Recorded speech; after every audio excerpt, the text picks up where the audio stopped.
السلام علیکم ورحمۃ اللہ وبرکاتہ. پیارے بچوں، میرا نام ڈاکٹر مفتی حافظ علی حسن Faridi. I welcome you all on the platform of digital academics provided by Moonlight International Publishers. پیارے بچوں، میں آپ کا گریڈ 4 اسلامیات کا ٹیچر. آج ہم چیپٹر نمبر 6 ہدایت کے ساتھ چشمے اور مشاہیر اسلام کو پڑھیں گے. پیارے بچوں، سب سے پہلے حضرت ابراہیم علیہ السلام اور SNO حضرت ابراہیم علیہ السلام کی زندگی کے اہم واقعات جان سکے، جیسا کہ قربانی ہے، جیسا کہ آب زمزم کا کنواں ہے، اور جیسا کہ دوسرے شاعر اسلام ہے، ان کے بارے میں معلوم کر سکے. میرے بچوں، اللہ تعالیٰ کے حکم سے حضرت ابراہیم علیہ السلام نے اپنے بیٹے اسماعیل علیہ السلام کو اور اپنی بیوی حضرت ہاجرہ علیہ السلام کو لیا اور ایک چٹیل میدان میں چھوڑ دیا. حضرت بی بی ہاجرہ سلام اللہ علیہا کے پاس کچھ کھانا اور پانی تھا.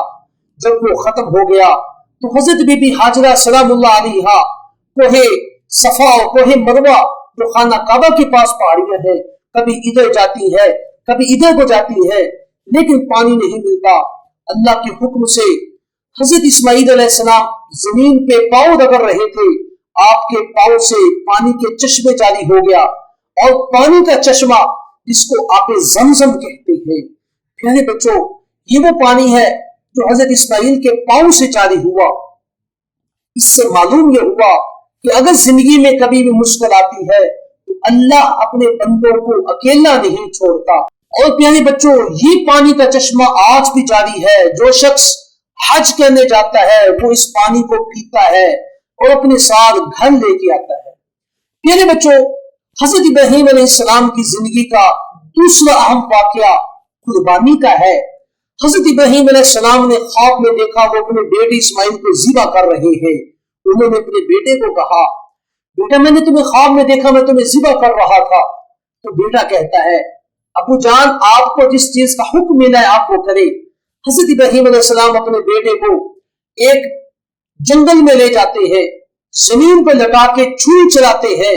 اللہ کے حکم سے چھری نہیں چلتی اور جنت سے ایک مینڈا آ جاتا ہے، ایک دمبا آ جاتا ہے، اور وہ دمبا ذبح ہو جاتا ہے، اور حضرت اسماعیل علیہ السلام زندہ کھڑے ہو جاتے ہیں. اور پیارے بچوں، اللہ تعالیٰ نے ابراہیم علیہ السلام کی قربانی قبول فرما لی اور غیب سے آواز آئی، اے ابراہیم، ہم نے آپ کی قربانی کو قبول کر لیا. پیارے بچوں، ہر سال جو ہم قربانی کا جانور لاتے ہیں، عید الاضحیٰ پہ اس کو ذبح کرتے ہیں، تو حضرت ابراہیم کی سنت ہے، اور ان کی سنت کو زندہ رکھتے ہوئے ہم جانوروں کو ذبح کرتے ہیں. پیارے بچوں، کیا آپ کو معلوم ہے کہ حضرت اسماعیل علیہ السلام کا لقب کیا تھا؟ تو حضرت اسماعیل علیہ السلام کا لقب ذبیح اللہ تھا، جس کا مطلب یہ ہے کہ اللہ کے لیے سر کٹانا. تو اسماعیل علیہ السلام نے اللہ کے لیے سر کٹایا. مطلب یہ کہ اللہ نے ان کو محفوظ کر لیا اور وہ سر کٹانے کے لیے زمین پہ لیٹ گئے، لیکن اللہ نے ان کی قربانی کو قبول فرما لیا. میرے بچوں، خانہ کعبہ کی تعمیر. میرے بچوں، جب حضرت اسماعیل علیہ السلام بڑے ہوئے تو حضرت ابراہیم علیہ السلام نے اپنے بیٹے کے ساتھ مل کے خانہ کعبہ کی تعمیر کی. اور یہ وہ جگہ ہے کہ جس کی زیارت کرنے کے لیے، جس کا حج کرنے کے لیے ہر سال ہزاروں میں لوگ آتے ہیں.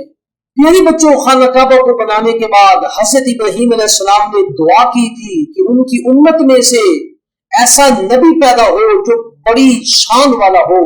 اللہ نے دعا قبول فرمائی اور اپنے پیارے نبی حضرت محمد صلی اللہ علیہ وسلم کو دنیا میں بھیجا. پیارے بچوں، آج کا ہمارا لیکچر ختم ہوا. اگلے لیکچر میں پھر ملیں گے. اپنا خیال رکھیے گا. اللہ حافظ.